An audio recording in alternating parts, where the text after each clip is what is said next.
Howdy, howdy, howdy, my name's Anachi Sasuke, and welcome back to Let's Play Pesterquest. It's been a while since I've done this. I didn't do that on purpose.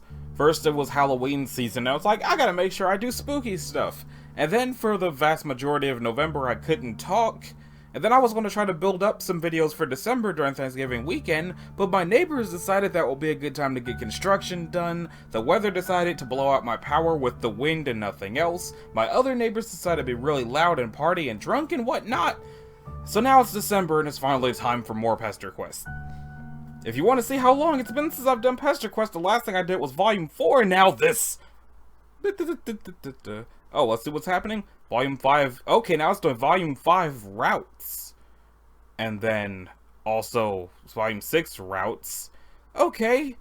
So does that mean I should do it as both routes? Or should I just go troll video, troll video, troll video, troll video? I'm just going to do video, because if I try to do a Car Cat video and a Kanaya video in the same video, my throat is going to rupture. If you've watched my Let's Read Homestuck, you know why. So, confident that your new friends are safely sleeping off a rowdy night full of snacks, video games, and taxidermy, you turn your thoughts to dreams. Jade's dreams. That fascinating, shining place that feels familiar the way, well, the way a dream does. Prospect feels like the place you should be right now. You've got a brand new zap sense, and it hasn't failed you so far. It's allowed you to befriend several emotionally volatile teens in precarious home situations. These powers won't let you down. So you zap to the dream world. Turns out you can fly here! Rad! You drift around for a little bit, admiring the glittering towers, waving lazily to all the various dream NPCs, until you come upon a dome with an open window. Inside, a troll boy with nubby horns and a silly outfit lies curled up in his dream bed, sleeping soundly. Oh no. Aw, he looks so peaceful. Imagine this is a very peaceful troll boy. Yeah. Perhaps it should strike you as strange that you immediately know what this alien's race is, but nah, you don't have time for that. Abruptly, the boy vanishes. Oh shit! You follow him without hesitation. Zap. Luckily, your powers seem oriented to specific people rather than places. You figure it's because this is a character-driven narrative. You find yourself in a dim respite block. There's a bookshelf and a desk and clothes hung up on pegs on the wall, but instead of a bed, there's a small tub of green goo. What the fuck? A gravelly voice, oh, it's gravelly, my bad, tinged with mania, crashes over you in a furious wave. You reel back from the onslaught. Every evening I wake up to another glorious night of the universe applying its globes directly to my face in the most hilarious and juvenile way possible. I'm used to this, okay? I'm not saying this is anything new, but this is just next fucking level. Your eyes finally adjust enough to see the same troll boy from the dream world. He appears to have fallen asleep at his husk tops. Some crumbs are stuck to his face where it had been pressed to the desk. He got a zodiac symbol on his shirt, whichever one is a sideways 69. Nice. And man, he is angry, like way angrier than a normal person. I stay in this crumbling excuse of a hive, rig this place with early warning systems, and what's my reward? A deformed blue blood teleporting into my respite block like a fucking... You zap out of there because damn, you don't know what kind of early warning system he has, but whatever predators it's meant to keep away, all you'd have to do is shout at him. You appear on a nearby hill about 100 yards away from the hive. From the outside, it's large and leaning with square windows and an unnecessary number of balconies. Although, who are you to say what's necessary? Maybe this dude really likes balconies. He could probably use the fresh air. A couple of similarly large and lopsided hives scatter the skyline. Hives. Hives! You aren't sure how you know they're called that, but it feels right. Maybe because of the organic insectile architecture, like they were grown instead of built. You clearly aren't on Earth anymore. The sky is black and the bushes are purple and there are two moons. Neither of them is your gold moon, though. You think maybe you should be freaked out by this strange alien land, but nah, you're a seasoned friend venturer by now. Besides, you like it here. It's comfortable. It's a pretty good hill. You sit for a while thinking about this hill and this universe and your place in it, until the sun starts to crest over the distant horizon. Oh no. Hey, idiot! The troll boy's leaning out his front door. You're sitting on the ground waiting for sunrise, so you're either a Jade Blood or a moron! And I know the only Jade Blood who lives outside the caverns, and she's a lot better looking than you. So what the hell? Who are you? You're not a troll? There's a substantial gap of grassy hill between the two of you, but you can hear him just fine. He has a talent for projection. You stand up and brush the dirt off your ass. Seems a bit less angry now. I'll take the sweet time. You walk leisurely down the hill, the heat from the rises I wash over your back and you speed up. That sun is bad news, you just know it. You start down the hill, light bleeds further across the horizon and your pace gets a little less leisurely. The troll boy crosses his arms. His shoulders are rounded in a slouch, like he spends a lot of time making himself smaller. His black painted claws are bitten down. You wave a little awkward hello. He rolls his eyes and grabs you by the arm, grip surprisingly strong. He tugs you underneath the shadowed overhang of a balcony. Okay, asshole! What were you doing watching me in my dream like some hornless cast-posting pervert? I can't even retreat into unconsciousness anymore, is that it? I won't even slide into the nascent relief of death without an alien stalking me. Did one of my friends put you up to this? Was it Solix? Everybody's favorite pastime made Karkat's life even more of a constant, effervescent... Okay, shit show. I did say that right. Sweet. You tell him, Karkat, that it's not like that. You don't know anybody named Solus, and you didn't mean to be creepy. You just found him, liked how he looked, and decided to follow him home. Karkat's thick eyebrows creep upward. Okay, you know how that sounds. But you really didn't do it to be weird. You did it for friendship. You crave it. Like a mineral. Wow! Very normal, Mr. Magic. Oh, but you are magic. Okay, maybe not specifically. You don't want to brag. But you can do some pretty magic stuff. Karkat looks incredibly dubious, even more so than Rosehead, who you might have described as politely incredulous. You consider explaining to him all the wild stuff that Jay told you about games and Destiny and such things, but you really can't imagine what any of that has to do with this grumpy alien boy. What are the chances?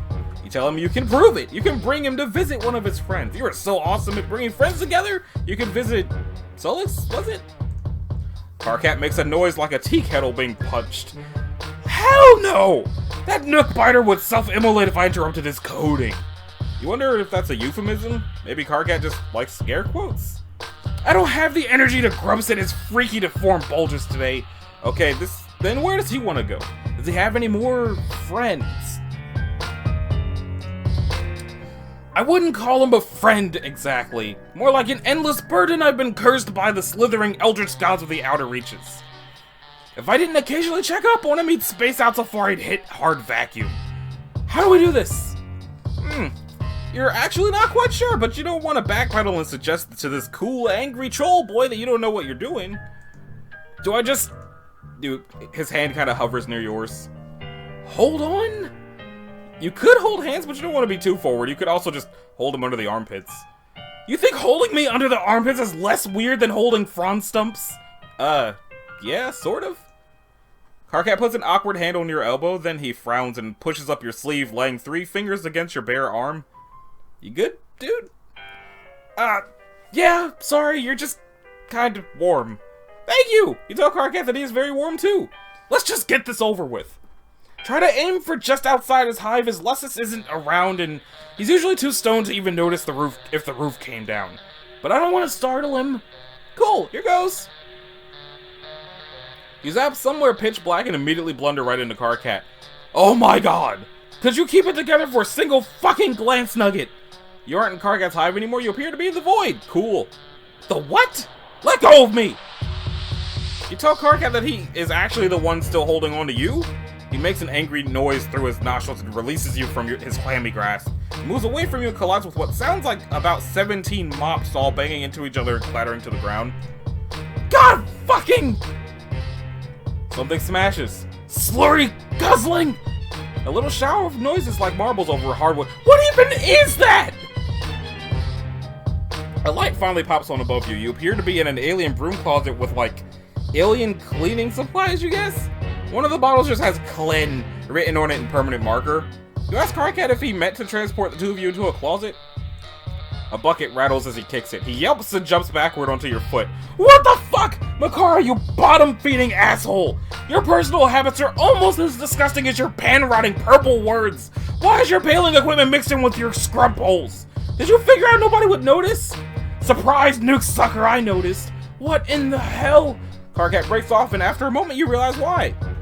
Heavy footsteps shuffle closer. Someone has heard the absolute rumpus tantrum that Karkat's kicking up. Hey, hold up, my brother. I'm hearing something in the scrub cubby. Some squeak beast what got itself all trapped. The door opens a crack and Karkat grabs your arm again. Oh fuck! A shadow looms on the wall, wild hair and tall horns. Oh fuck me! Karkat squeezes your arm so hard it hurts. Oh fuck, oh fuck, oh fuck, oh fuck! The door opens a little wider and you feel wetness on your arm where Karkat's claws have drawn blood. The door creaks and you panic. You both crash down to the floor together in Karkat's respite block.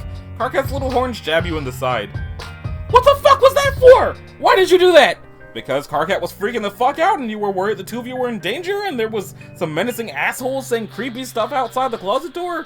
That is a complete mischaracterization of the scenario and I'm totally disgusted you'd even bring it up. It's not a mischaracterization. He was totally losing. Look, he was clinging to you so hard he even drew blood. You showed him your clawed up arm. Karkat's reaction is immediate and overblown, which you're beginning to gather isn't out of character for him. He starts vigorously examining himself. He appears to be checking for injuries. No, you insist, he's not the one bleeding, you are. He's so covered up in jeans and sweater that you have no idea how he'd even get cut in the first place. Wait, this is your blood? Yeah? What's the big deal? Besides the fact that he's totally just scratched the shit out of you? You're willing to let it slide though, for friendship reasons? You figure this might just be the way he greets people? It's honestly kind of fucked up. Maybe you should just leave. Wait, what? They're just gonna zap the fuck out of here like nothing happened? You can't go out there, it isn't safe, not for people like... Karkat pulls himself warily to his feet. He's still looking at you like you're a bomb that might go off if he steps wrong. Slowly, he extends his own palm and drives a claw across it. Crimson blood beads up and drips to the floor. It isn't safe for people like us. Clearly something is happening here, and it's probably a really deep and affecting moment, but you're just not sure what you're supposed to do. You bleed, he bleeds, both of you bleed. Sweet, blood friends! You can fuck with that. How the fuck did you get a Cerulean's hoodie? Did you bag yourself a high blood Moirail? Now that you have established that the two of you do indeed both have blood, Karkat appears to have warmed up to you a lot. He even offers you something called grub juice, which you're pretty sure is just Coke, except not as sweet. It's almost a little salty. You take tiny polite sips and then pour it into a dead plant as soon as Karkat turns his back. You tell him that you're actually sure where you got the sweatshirt, you were just wearing it when you woke up? You don't even remember where that was. You just know you were standing in front of John's house and you were wearing this hoodie and you knew it was important, but not why it was important. Possibly because it keeps you from being naked? You didn't realize it belonged to a cerulean, whatever that is. Karkat is looking at you like you aren't making much sense, which is fair because you really aren't making much sense. So you're a mutant blood alien with amnesia that can also teleport. Yep, oh, and you can time travel too. Don't push it! Karkat sits down at his desk and hits spacebar on his keyboard. We could probably figure out whose cast sign that is. Well, not us specifically, unless you've got some incredibly unlikely and well-honed Hustop skills. You've got no Hustop skills, honed or otherwise. Yeah, I'm not fucking surprised. Here, just give me a second, don't break any of my shit. You take a glance around the room, keeping your arms behind your back so as to make absolutely sure you don't break any of his shit. This room is surprisingly tidy for someone as scattered as Karkat, mostly just weapons and movie posters. It has all the air of someone who doesn't plan to live in a place for very long. It feels temporary. Karkat is typing furiously with his mouth pulled into a little frown. That's his default, it appears. Every so often, though, he'll throw glances at the cuts on your arm. He's really hung up on your blood. Good news, Captor! Tonight is your lucky night! Finally, you get a chance to put your money where your dribbling Snaggletooth flap is. I need you to do something for me.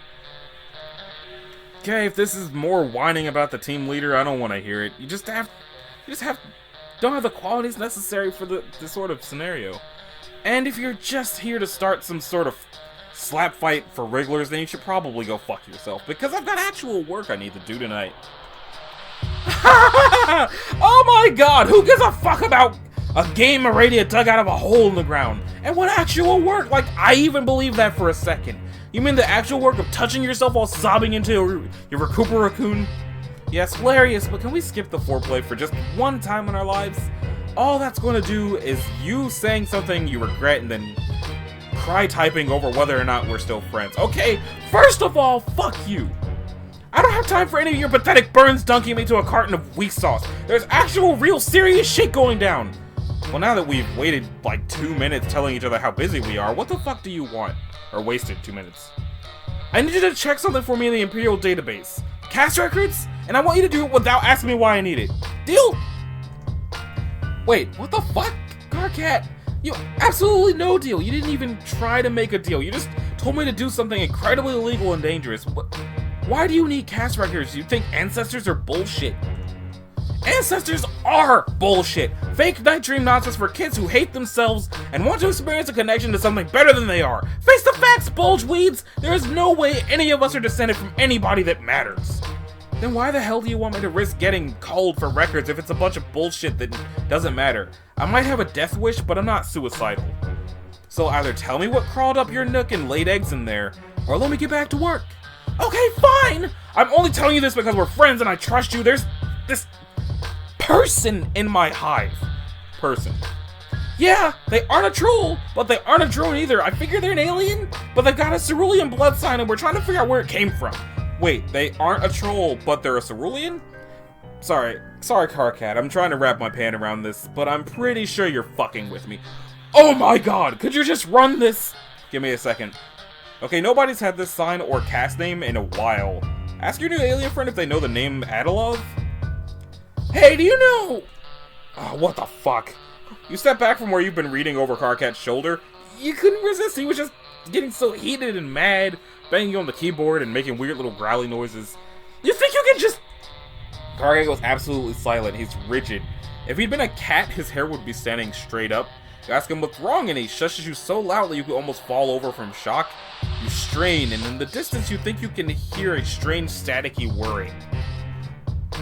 Suddenly Carcat explodes into motion, grabbing your arm and pulling you out of his respite block and down the stairs. In the living room, he tugs a thick black blanket from off the back of the couch and pulls up the rug in the center of the room. Beneath it is a trapdoor. What the hell is... Be quiet! His movements are quick and panicky, but also methodical. His jaw is set and his eyes are hard as he unbolts the trapdoor, using a hard yank to loosen it and props it open. Beneath it is a rectangular pit in the foundations of the house, the size and shape of a shallow grave. This isn't the first time he's done this, you doubt it's even the 10th. So far, Carcat has struck you as a little bit ridiculous, but now there's something fierce burning in him, something angry and distilled. The sound comes again, closer this time, and you see a hulking shadow out the window, huge and menacing and armored. Carcat yanks you down into the pit with him and wraps the two of you in the blanket. Then he closes the trapdoor and you are plunged into a darkness so absolute it's like you've stopped existing. What the hell is going on? A drone! Carcat's face is squished against your shoulder, the fear in his voice shudders you to your bones. It's just a routine check, we should be fine down here. My Lussus dug this. It hides the temperature. The temperature? Of me! Of us! Of our mutation! You don't understand, but that doesn't stop you from being afraid, and possibly heavy footsteps land on the floor above you. Carcat trembles. God, you have to do something! We should probably wait it out. We'll be fine! Carcat mutters it to himself again and again. We'll be fine! We'll be fine! This always works, there's no reason to... A rusty grating screeches as the trapdoor's wrenched off its hinges. Light pours in, two giant metal hands reach into the hole and pluck the both of you out. Carcat wriggles and bites like a cat trying to get free. You don't have the chance, the drone tosses you bodily out of the way. Your head hits the wall and everything goes a little strange and streaky after that. When you come back to yourself, you're crouched outside in the blazing morning heat with Carcat crouched over you. Did the two of you escape? Yeah! His voice is hollow. There's crimson blood smeared on his sweater and up to his chin, and you realize it must have come from the reopened cuts on your arm? Carcat must have carried you out of the hive. The hive. Behind you, Carcat's house is in flames. The heat of the fire combines with the heat of the sun until it feels like the two of you are just standing on the edge of hell. Oh my god, did the drone do that? No, my Lussus did. I told you, I have early warning systems. He gave me a chance to get out before triggering it. Is he okay? Carcat gives you a look of utter disgust. He gestures towards the burning hive. I very much fucking doubt it! Okay, but the drone is dead, right? So he's safe. Carcat releases a creaky, wheezing sound that it takes you a second to realize is a laugh. God, you really are an alien. Where are you even from? It sounds relaxing. That isn't the only drone, you freak of nature! It's seen my sign, it's heard my voice. I'm on record as call on sight. There's absolutely nowhere for me to go. Shit, okay, well, what about his friends? You really don't think Karkat is in any sort of state to make decisions, so you make an executive one for both of you. Also, it's hot as shit out here, and your delicate skin is already starting to burn. What had that friend's name been? Solix? You take Karkat's hand because the two of you are beyond holding each other under the armpits at this point.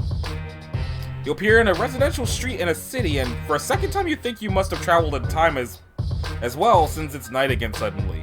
But then you look up and see the strange purple-blue glimmer in the sky. It's still day, but there's some sort of atmospheric shield between the killer's sun and the city. You wonder why there isn't one over where Karkat lives. Maybe it's too far out in the sticks. Karkat yanks his hand out of yours. He is still holding the blanket he wrapped the two of you in, staring around in nervous little ticks. He looks even more scared than he had been back in his bedroom. Clearly he doesn't get out much. Fuck! A low chime rings out through the empty street. Karkat pulls his palm husk out of his pocket and looks at it like he can't remember what it is. Like everything normal has been wiped away and all that remains is the frozen horror in his eyes. Karkat, what the fuck? I just saw your name come up on the feeds. What did you do, you fucking idiot? You're going to be a thrush executioner. You can't just start showing up on call lists. I didn't do anything. Solus, there's some stuff about me you don't know. Karkat, what the hell? Okay, well, first of all, I'm right outside your hive system. Your hive system. What? What are you talking about? Is this the mutants? The mutant stuff? Who gives a shit about that? TZ knows too. She says she can taste our blood colors through the screen, which is all kinds of freaky. How does that even work? The screens aren't scratch and sniff. How the fuck? It doesn't matter. Wow. I actually do not give a crap about any of Terezi's cackling bullshit right now. Everything is fucked forever. As if in agreement, a familiar crackling whir starts up somewhere nearby. You and Karkat look at each other in almost comedic distress. I have to go! Just come up here, okay? We'll figure this out. We'll figure this shit out. No! Absolutely fucking not! Oh my god! You utter imbecile! You think your little pan smarts can do anything against a calling drone? I know you have a death wish, but I'm not going to assist you in a hysterical shit-fit suicide! You don't know anything about me or my death wish, Karkat. Come upstairs. No! Don't make me tell you how much I hate you. Karkat throws his palm husk at the pavement, shattering the screen. Tears drip off his jaw in blurry streaks of red. Get me out of here! And don't you dare ask me what's wrong! You don't. You get him out of there. To all over. Locale to locale. You take a grand tour of Alternia, a place you shouldn't know the name of, but you do. And everywhere you go, you hear the telltale grating whir. Karkat was right. Wherever he goes, the drones follow. After a certain point, it just becomes routine. You teleport to a random location and the two of you just sort of loaf around until you hear the sound in the distance. By the time the sun starts to set, you're both exhausted and you must have zapped all over the planet. You find yourself back on the grassy fields, most likely somewhere near Karkat's demolished hive. Smoke hangs fed it in the evening air. Karkat's eyes are dull, his hair a tangled mess of corals so thick they look like a twisted wire. I figured out why the fucking thing didn't work. What thing? He shakes the blanket, which he's been holding onto all day, the last remnant of what is most likely just a smoking wreck. With 2 mutants in there, we were too warm. Years of perfecting my hiding like an oink beast from the slaughter technique, and it's all decimated by some clueless asshole in a hoodie. Just Karkat out here having a normal one, getting fucked up the waist shoot by the inexorable march of fate in the universe. I meet someone with the same disgusting deformity as me, and they immediately ruin my life.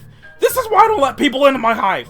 Karkat, there's so much hatred wrapped up in his voice and his words, you don't think it's hatred for you. You ask him what you can do, you want to fix this. I think you've done enough. Karkat bundles himself up in the blanket. Even though it isn't cold, he turns away. That was a long, long way to get a game over. Okay, let's do this again.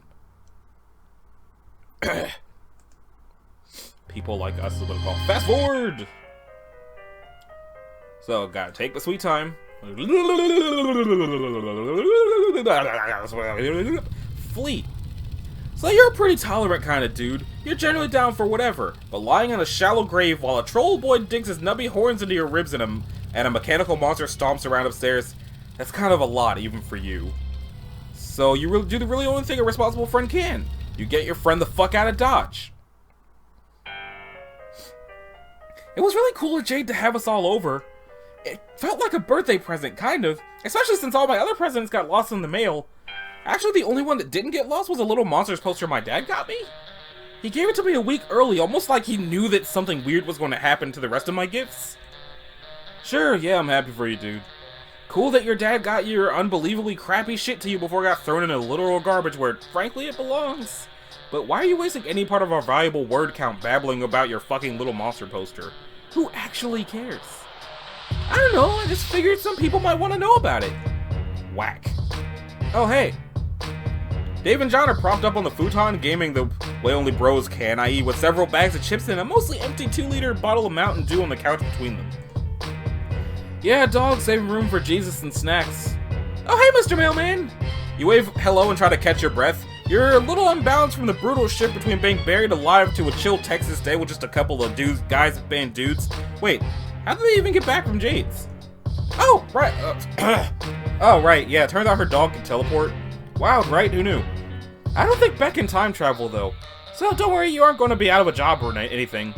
And I'm probably going to ask you to zap me back to my place before my dad realizes I've been gone this long. And I don't think he'd call the cops on you, but I just want to be on the safe side.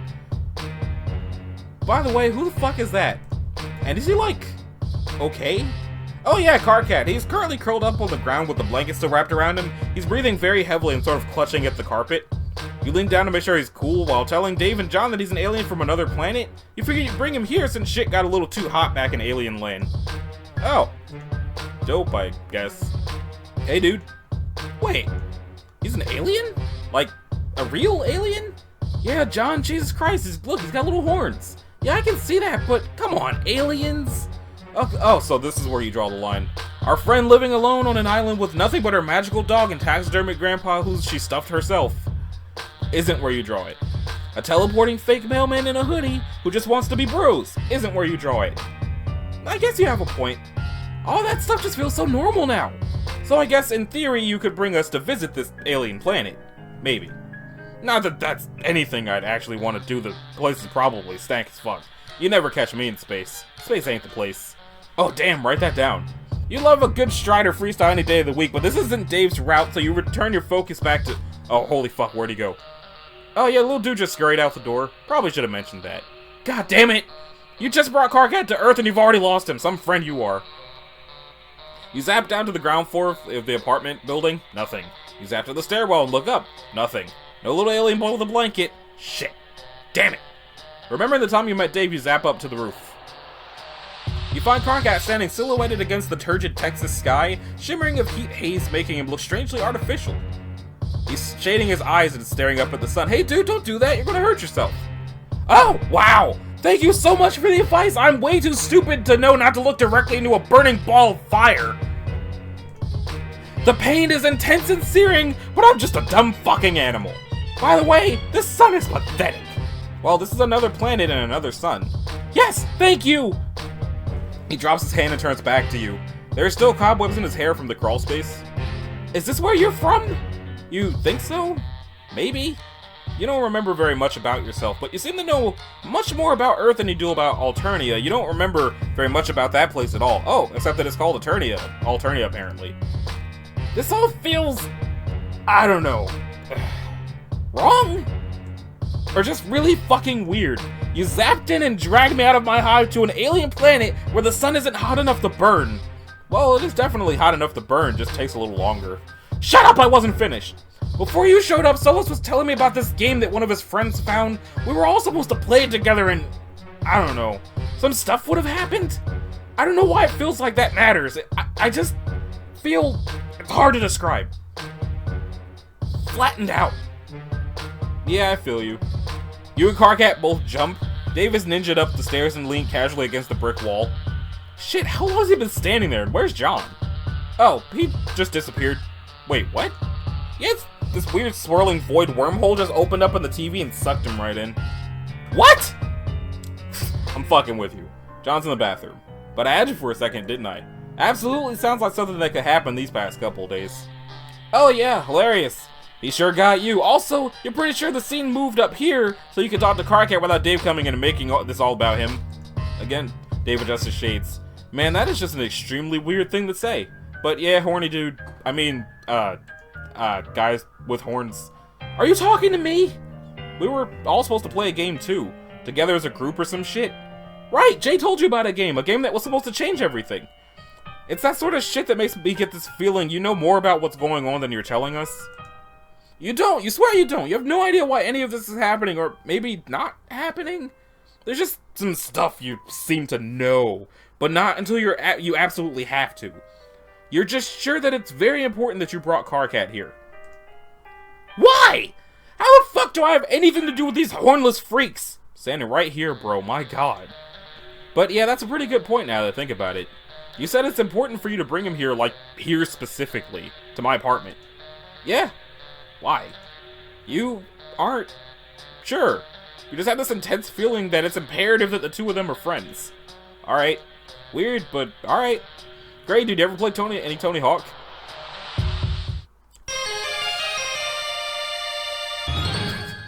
The plot thicken.